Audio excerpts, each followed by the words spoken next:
Hi there, I'm Daniele, a service designer from Switzerland. I want to answer today the question, how can I get hired as a service designer? It's a question that people ask us so often to me and my mate Mark Fontaine that we decided to write a whole guide around that topic.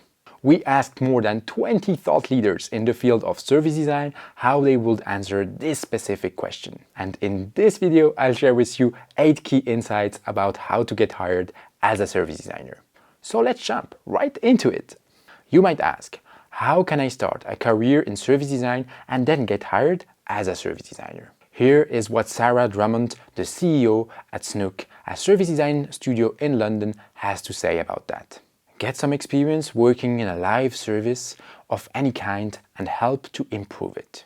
You could volunteer at a small organization, charity, or take a job that doesn't have the word designer in it, but that gives you an opportunity to get close to service design.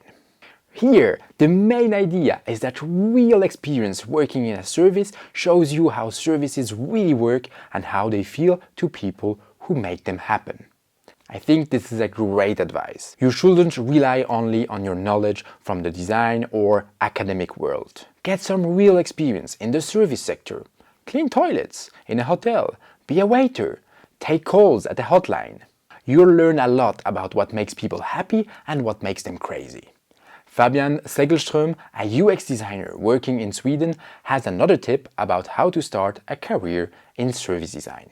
Fabian says, working in an agency seems to be the most common way for junior designers.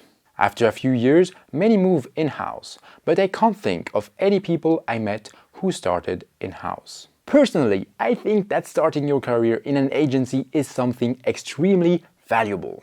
You'll see so many projects and you'll work for so many industries.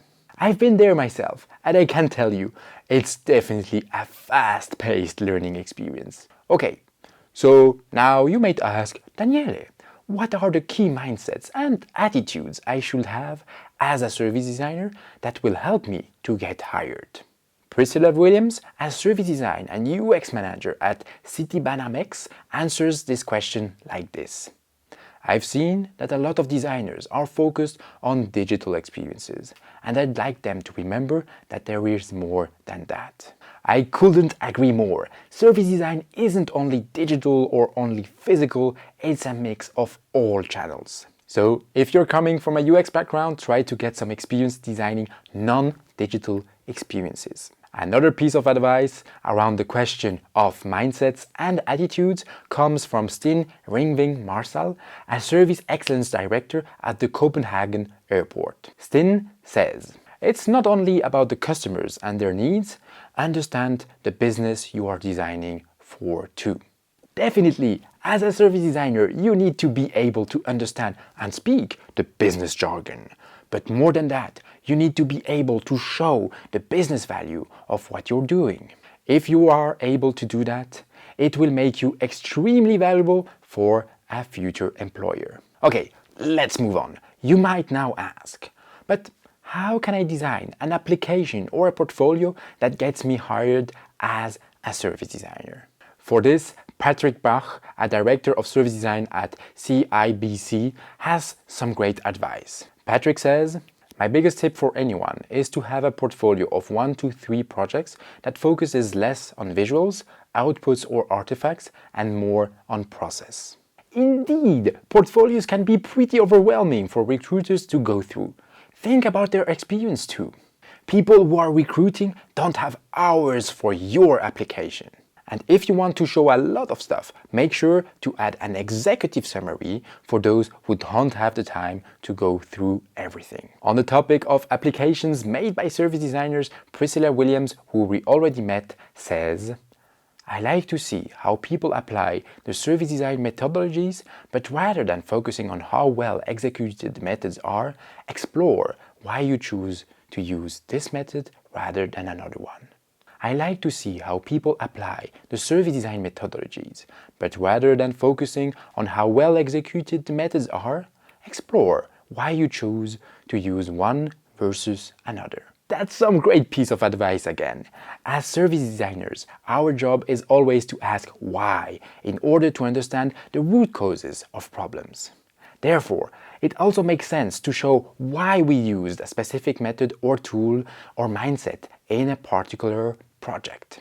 Finally, you might say, "Thanks, Daniele, I just have a last question for you." Sure. How important are tools, processes, and methods in order to get hired as a service designer? I personally love how Bernardo Torres, a founder at Uncommon Design Strategy, sees it. Bernardo says, "Let the team know that you can think beyond the frameworks and the tools." Personally, I think, sure, you need to understand the tools you use, but remember, they are just tools. You should always adapt the tools to the projects you are working on. Do not adapt the project to the tools you are using. If you show that you have understood this, it will make you a very interesting candidate. On the topic, Joel Bailey, a director at A7, has another tip to share.